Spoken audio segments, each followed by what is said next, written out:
Today we've got another look at the iPhone 17 thanks to some new hands-on images leaked, as well as confirmation on its launch date, specs, colors, and even a change that we weren't expecting to see.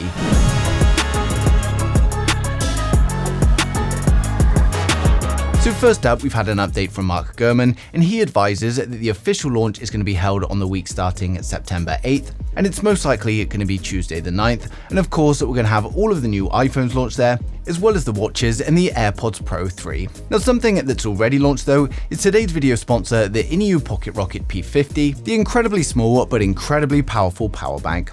Its compact size makes it easy to carry around, yet it still packs a 10,000 mAh capacity with a 45 watt output, which is pretty impressive for its size.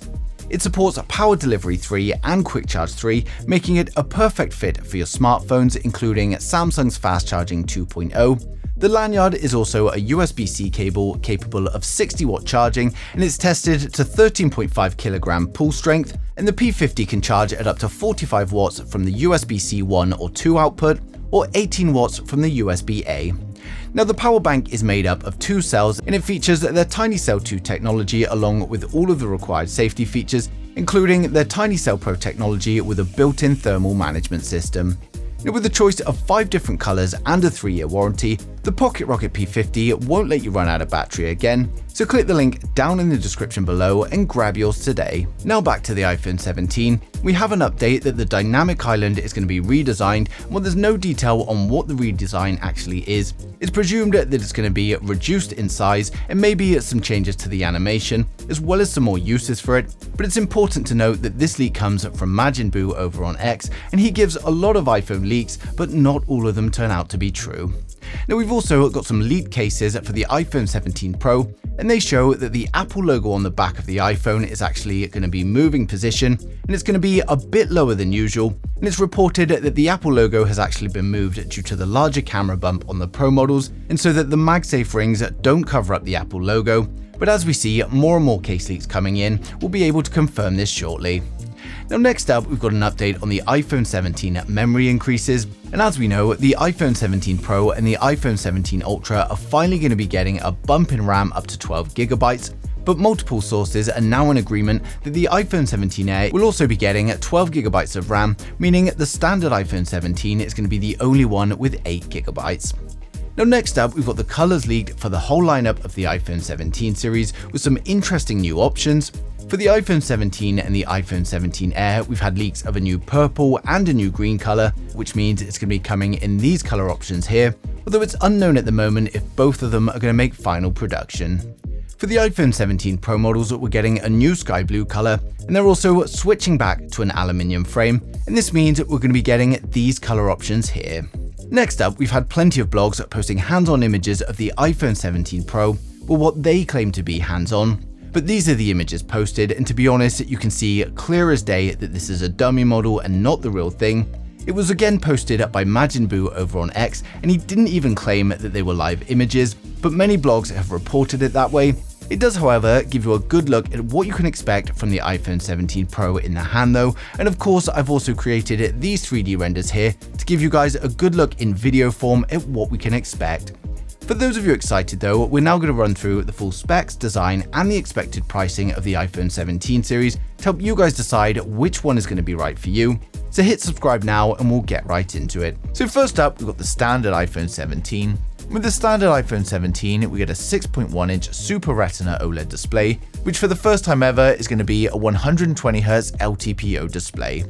It's coming with a resolution of 1179 by 2556 and protected by the next-gen ceramic shield. We also get a peak brightness of around 3000 nits. We get the new and improved Face ID sensor, which may allow Apple to shrink the size of the dynamic island, and then the selfie camera gets an upgrade to a new 24-megapixel selfie camera, and then over on the rear it's going to be another dual camera setup with a 48-megapixel primary and a 48-megapixel ultra-wide. It's powered by the A19 chipset and comes with 8GB of RAM and up to 1TB of storage, and is powered by a 3600 mAh battery with an upgrade to 45W fast charging, and it's going to come with 5G Advanced, Bluetooth 5.3, Wi-Fi 7 and NFC.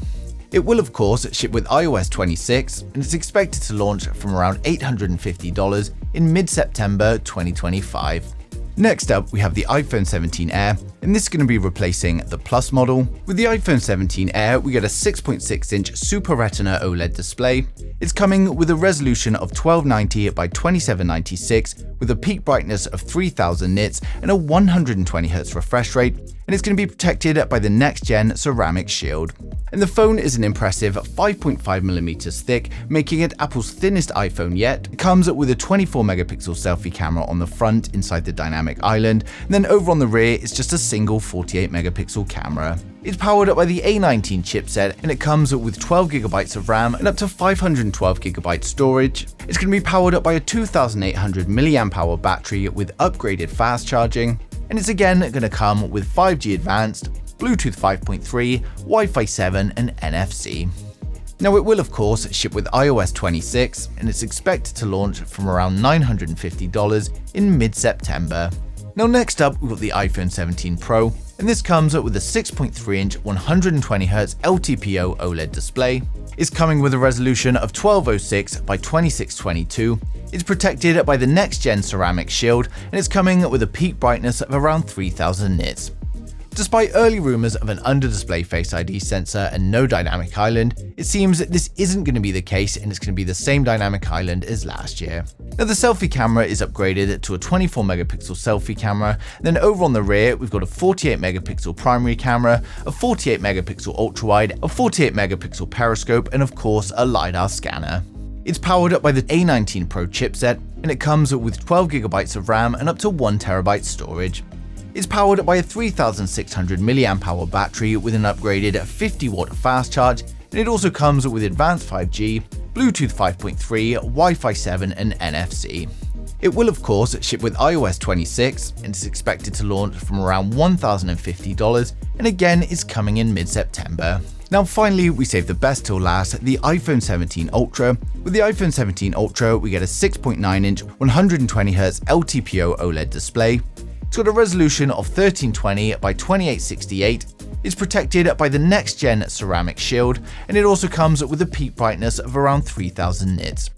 Despite early rumors of an under-display Face ID sensor and no dynamic island, it seems that this isn't going to be the case, and it's going to be the same dynamic island as last year. Now the selfie camera in the punch hole is going to be a 24-megapixel selfie camera, then over on the rear we've got a 48-megapixel primary camera, a 48-megapixel ultra-wide camera, a 48-megapixel periscope camera, and the LiDAR scanner. It's powered up by the new A19 Pro chipset, and it comes with 12GB of RAM and up to 1TB of storage. It's going to be powered up by a 4700 mAh battery with an upgrade to 50W fast charge, and it also comes with advanced 5G, Bluetooth 5.3, Wi-Fi 7 and NFC. Now it will of course ship with iOS 26, and is expected to launch from around $1250 in mid-September. So overall, the iPhone 17 lineup is looking like an exciting release from Apple in terms of the chip improvements and a brand new design for the first time in years, as well as all of these new colors on offer. There's also no doubt going to be a lot of focus being poured into Apple Intelligence over the next few months, with Apple trying to capitalize on the power of their chipsets. And then the upgraded RAM to go with that should offer a lot more versatility, and hopefully they do get back on schedule with all of their AI releases that they have fallen slightly behind with. But of course, given its similarities to the predecessor, I don't think anyone with the 16 is going to be rushing out for an upgrade, but for those with an older iPhone or looking to get their first iPhone, then it could be a great choice. Now with the iPhone launch creeping up in September, it's not long until we've got everything revealed by Apple themselves, and of course if any leaks come in the meantime, I'm going to be sharing them straight away, so make sure you subscribe so you don't miss a thing in the future.